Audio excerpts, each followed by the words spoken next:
She laughed to her friends. He pays for Netflix and Hulu. Meanwhile, I watch them with my ex every night. I just smiled, but when she logged in later, the username on the account made her drop her remote. It was a Saturday afternoon, and I was in my workshop in the back of the garage, meticulously sanding down a piece of reclaimed oak for a coffee table I was building.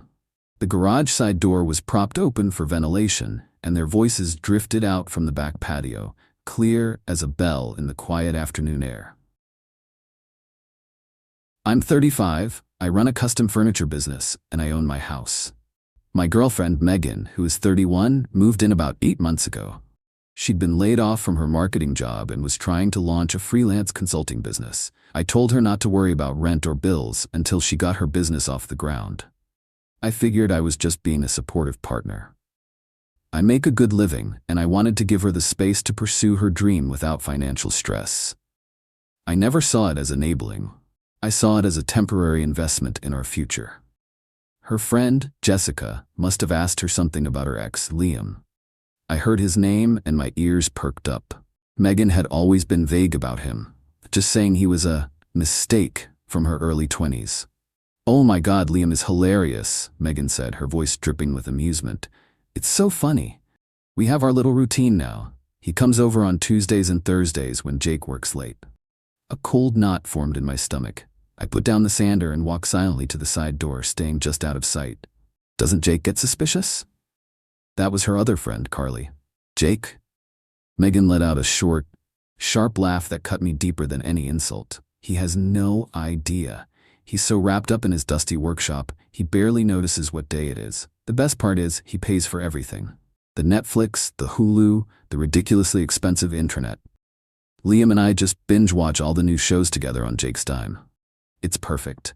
Jessica chimed in. So he pays for Netflix and Hulu, and you watch them with your ex every night? Basically, Megan said, and they all erupted in laughter again. Liam calls him our official sponsor. It's our little inside joke. I stood there hidden by the doorframe, and the world just shifted. It wasn't just the cheating. It was the casual, brutal disrespect. The mockery. The fact that my hard work, the very thing that provided the comfortable life she was enjoying, was the punchline to their little joke. I wasn't a partner to her. I was a utility. A provider to be used and laughed at behind his back. The anger was there. A white-hot flash. But something colder and calmer took over almost immediately. I didn't storm out there. I didn't yell. I just backed away from the door, my movements silent and deliberate. I walked back to my workbench, picked up my phone, and smiled. It was a grim, thin smile, the kind you see on a man who has just declared a war that his opponent doesn't even know has begun. They thought I was just a simple guy who worked with his hands. They were about to find out how methodical and precise those hands could be, even on a keyboard. While they continued to laugh on the patio, I sat down on a stool in my workshop and began to dismantle her world. First, the streaming services. Our little inside joke. I logged into my Netflix account. Her profile picture was a smiling selfie of us from a vacation I'd paid for. Her profile name was just Megan. I clicked Manage Profiles and edited her name. It now read, Megan and our sponsor Liam. I did the same for Hulu, changing her profile name to Liam Watches on this one. Then, I went into the account settings for both services and signed out all devices. Finally, I changed the master passwords to a complex 20-character string of random letters and numbers that I would never forget. Next, the finances. I logged into my main bank account. She had a supplementary credit card linked to my account for groceries and emergencies. I'd seen the statements. Her emergencies looked a lot like new shoes and expensive lunches with Jessica and Qley. I clicked the button to report her card as lost and requested it be immediately canceled. A new one would be sent to me, but her old one was now a useless piece of plastic. I then checked our joint account, which was supposed to be for shared expenses. I had put in $2,000 as a starting float. She had contributed nothing. I transferred the entire balance back to my personal account and initiated the process to close it. The financial support was over. Finally, the house. My house. The one my grandfather had left me. She wasn't on the lease or the mortgage. Legally, she was a month-to-month tenant, even though she paid no rent. I opened a new document and, using a legal template, drafted a formal 30-day notice to vacate. It was professional, impersonal, and legally airtight. I printed it, signed it, and left it on my desk. The whole process took less than 15 minutes. I felt nothing but a cold, clean sense of purpose. She had mistaken my generosity for weakness. She had mistaken my focus for ignorance. These were fatal errors in judgment. I went back to sanding the oak coffee table, the rhythmic motion of the tool calming and steady. I could still hear their faint laughter from the patio. Let them laugh. The punchline was coming, and it was going to be a killer. Update 1, 48 hours later. The support in the comments has been incredible. It's good to know that basic respect isn't an outdated concept. A lot of you are asking for a quick update, and the last 2 days have been eventful. The laughter on the patio eventually died down, and Megan's friends left around dinner time. She came into the workshop, all smiles, and told me she was ordering pizza. "My treat," she said, waving her phone. I just nodded and told her that sounded good. I knew her card was about to be declined, but I wanted to see it happen. I followed her inside and sat at the kitchen island watching her tap away at the food delivery app. I saw the exact moment it happened, the slight frown, the way she tapped the confirm payment button again, a little harder this time, the flicker of annoyance in her eyes. "Ugh, this stupid app is bugging out," she said, forcing a laugh. "It's not taking my card." "That's weird," I said, my voice perfectly neutral. "Maybe try another one." She didn't have another one, of course, not one with any money on it. After a few more failed attempts, she threw her phone down in frustration. "Whatever, I'll just use your card. What's the number again?" "No," I said. She looked up, surprised. "No? What do you mean no? I'm hungry. I mean no, I'm not paying for the pizza." The confusion on her face was a sight to behold. This was a new script, one she hadn't rehearsed. "Why are you being so weird?" she asked, her tone shifting from annoyed to accusatory.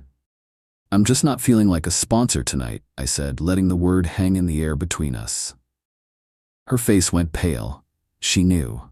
I don't know how, but she knew that I knew. She didn't say another word, just turned and walked into the living room. I heard the TV turn on.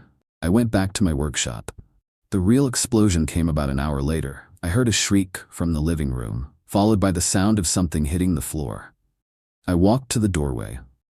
She was standing there, staring at the TV screen, the remote lying in pieces on the floor where she'd dropped it.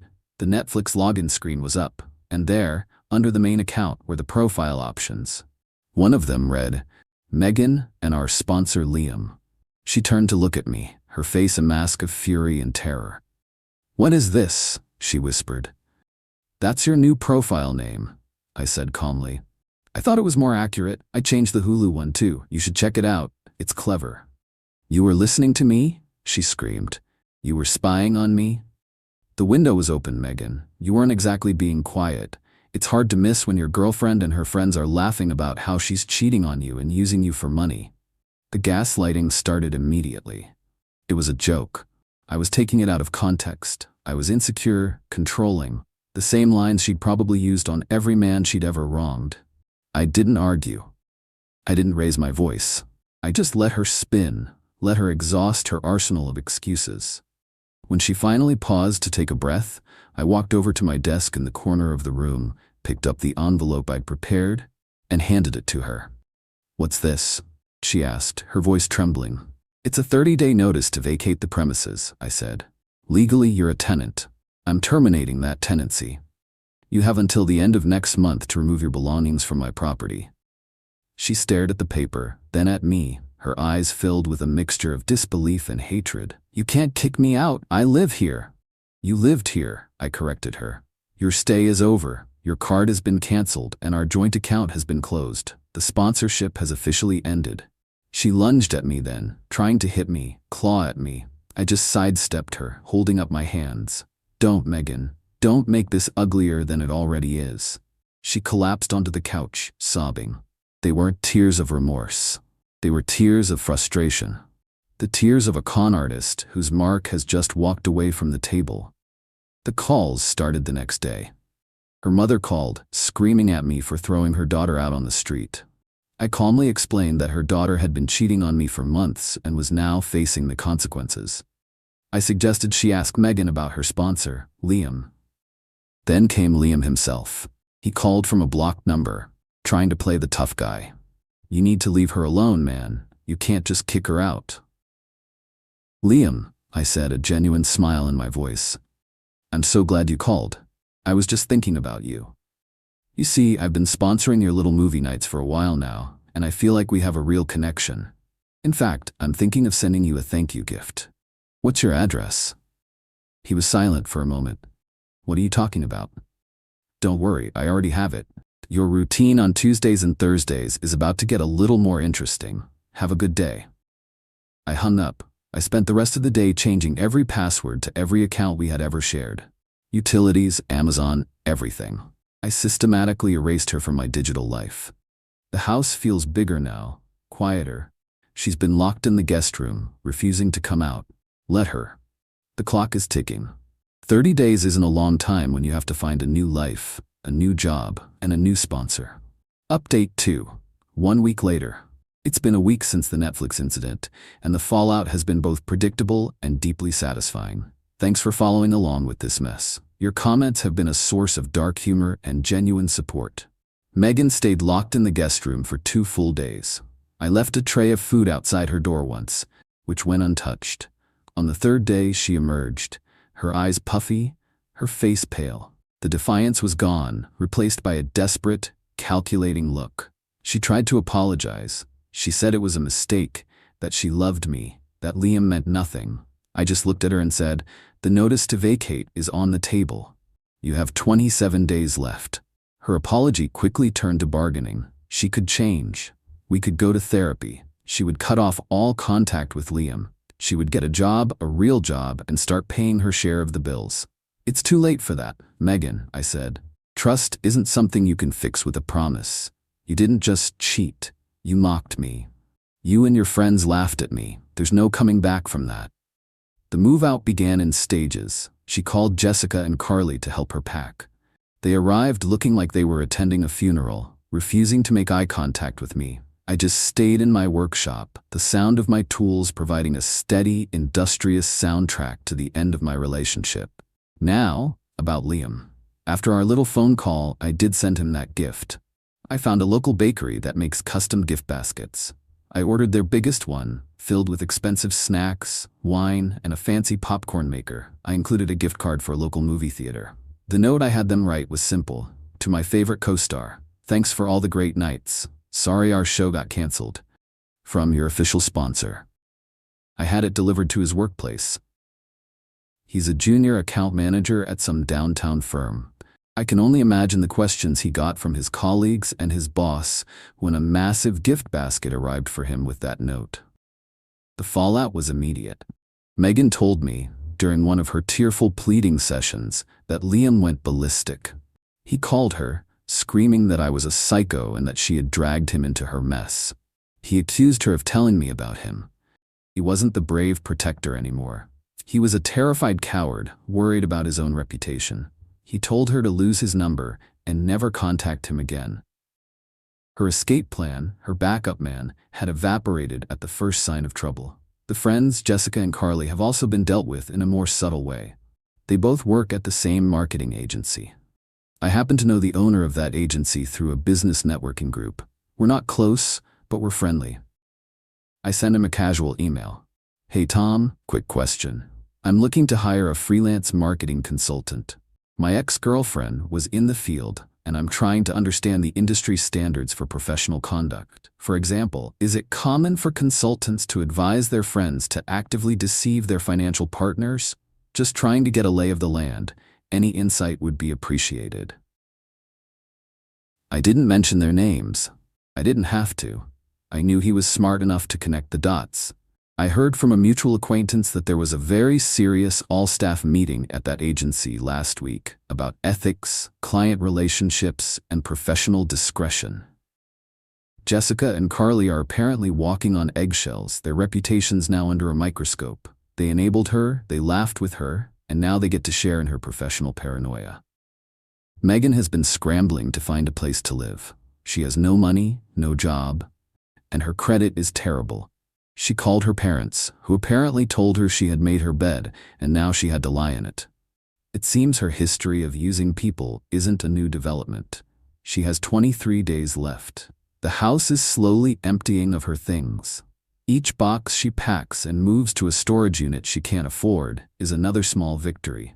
She thought she was playing a game, but she never understood the rules. She thought I was a simple man. She's learning, much too late, that simple doesn't mean stupid. Final update. 3 months later. It's been 3 months since Megan moved out. The house is finally mine again. I finished that oak coffee table, and it's sitting in the living room, a solid, beautiful testament to what can be built with honest work. The silence that felt so heavy at first now just feels like peace. The 30-day notice period was tense. Megan became a ghost in the house, packing silently, avoiding me at all costs. The desperate apologies stopped, replaced by a sullen, resentful silence. On the final day, she had a moving company, paid for by her parents, I assume, come and clear out the last of her belongings. She left the key on the counter without a word. I watched the truck pull away, and I didn't feel sadness or anger. I just felt relief. The infection had been removed. The consequences of her actions have been thorough, and from what I hear, devastating for her. Her attempt to build a freelance business is a non-starter. Without my financial backing, and with her reputation in our local business community tarnished, she couldn't land a single client. The story of what happened, in its broad strokes, got out. People talk, and nobody wants to hire a consultant who was involved in such a messy, unethical situation. She ended up having to move 2 hours away, back to her hometown, into her childhood bedroom in her parents' house. The glamorous life she portrayed online was replaced by the humiliating reality of being a 31-year-old woman with no job, no savings, and no prospects, living under her parents' roof. Liam, her co-star, faced his own fallout. The gift basket at his office apparently caused a huge stir. His boss had a long chat with him about judgment and professionalism. Worse for him, his long-term, on-again, off-again girlfriend, whom he was apparently cheating on with Megan, found out about the whole affair. She didn't just leave him, she made sure everyone in their social circle knew exactly why. He wasn't the suave ladies' man anymore, he was just another pathetic cheater. As for Jessica and Qley, their careers have stalled. The ethics meeting at their agency was just the beginning. Their boss, now wary of their judgment, has reportedly passed them over for several key projects. They are still employed, but they are no longer on the fast track. They chose to be the audience for Megan's mockery, and now they get to live with the professional consequences of that choice. My life has moved on in a way I couldn't have imagined 3 months ago. The peace and quiet allowed me to focus on my business, and it's booming. I've taken on 2 new apprentices, teaching them the craft, and the feeling of building something real and tangible has never been more satisfying. I did get one final communication from Megan about a month ago. It was a long, rambling email. It was the apology she should have given on day 1. She said she was sorry, that she was insecure and foolish, and that she had thrown away the best thing that had ever happened to her. She said she was in therapy. She ended the email by asking if I could find it in my heart to give her a second chance. I thought about it for a whole 5 minutes. I thought about the laughter I heard from the patio.